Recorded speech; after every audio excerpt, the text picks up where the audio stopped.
एक विद्रोही कवि ने लिखा है कि मैं किसान हूं, आसमान में धान बो रहा हूं।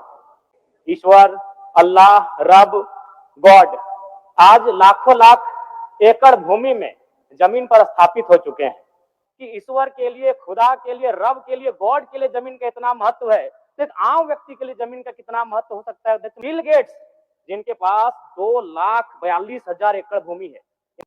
एक विद्रोही कवि ने लिखा है कि मैं किसान हूं, आसमान में धान बो रहा हूं। लोग कहते हैं पगले आसमान में धान नहीं बोया जाता है। कवि कहते हैं कि जब धरती में भगवान जम सकता है तो आसमान में धान क्यों नहीं बोया जा सकता है। लेकिन सच तो यह अध्यक्ष महोदय कि आज तक आसमान में धान नहीं बोया गया, लेकिन ईश्वर, अल्लाह, रब, गॉड आज लाखों लाख एकड़ भूमि में जमीन पर स्थापित हो चुके हैं। लोगों की मान्यता, लोगों की आस्थाओं के अनुसार जिस ईश्वर ने चांद, सूरज, धरती का निर्माण कराया है, आज वह मंदिर, मस्जिद, गिरजाघर, गुरुद्वारे के माध्यम से इस धरती पर स्थापित हो चुके हैं 2 गज जमीन में। मैं इन पंक्तियों के माध्यम से यह कहना चाहता हूं अध्यक्ष महोदय कि ईश्वर के लिए, खुदा के लिए, रब के लिए, गॉड के लिए जमीन का इतना महत्व है तो एक आम व्यक्ति के लिए जमीन का कितना महत्व हो सकता है अध्यक्ष महोदय, मैं आपको ये संज्ञान में देना चाहता हूँ। अमेरिकी कृषि विभाग और राष्ट्रीय कृषि सांख्यिकी के आंकड़े बताते हैं कि बिल गेट्स जिनके पास 2,42,000 एकड़ भूमि है, यानी रामगढ़ जिला से तनिक कम अध्यक्ष महोदय, आज अगर इस राज्य का भ्रमण किया जाए तो आप पाएंगे कि इस राज्य का प्रत्येक दूसरा घर आज जमीन संबंधित विवादों से परेशान है। इसलिए मैं आपके माध्यम से सरकार को सचेत करना चाहूंगा कि आप कम से कम अंचल को दुरुस्त करें, नहीं तो आज हर एक घर गृह युद्ध में तब्दील हो जाएगा। समस्या है ऑनलाइन रसीद की, समस्या है रोटेशन की, समस्या है पंजी 2 की। इसलिए अध्यक्ष महोदय, उसके बाद महोदय अगर आप धनबाद, बोकारो, चूंकि मैं आता हूं, वहां क्या है कि जो माफियाओं का सिंडिकेट है वह सड़क के किनारे जमीन पर घात लगाकर निगरानी करते हैं।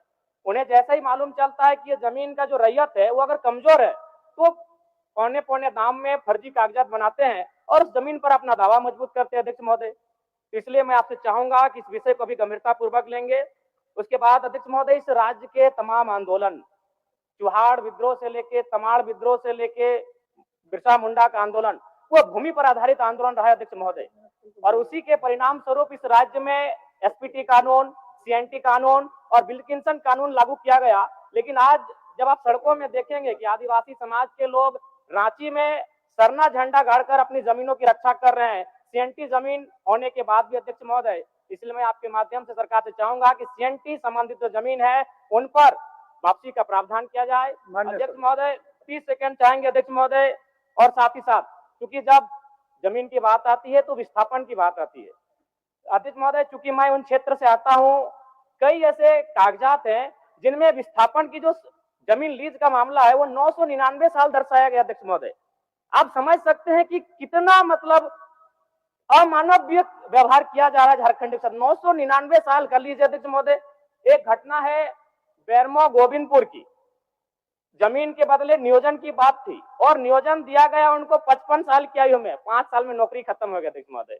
यानी 3-3 पीढ़ियां विस्थापन के नाम पर 3-3 पीढ़ियां आज संघर्ष करके समाप्त होने के कगार पर है। इसलिए मैं आपसे मांग करता हूं कि इस राज्य में एक सशक्त विस्थापन आयोग का गठन किया जाए और अब तक जितने भी जगह विस्थापित हुए हैं लोग, उनके डाटा को कलेक्ट किया जाए और तद अनुसार उनको नियोजन और मुआवजा की प्रक्रिया को जनार्दन पासवान जी।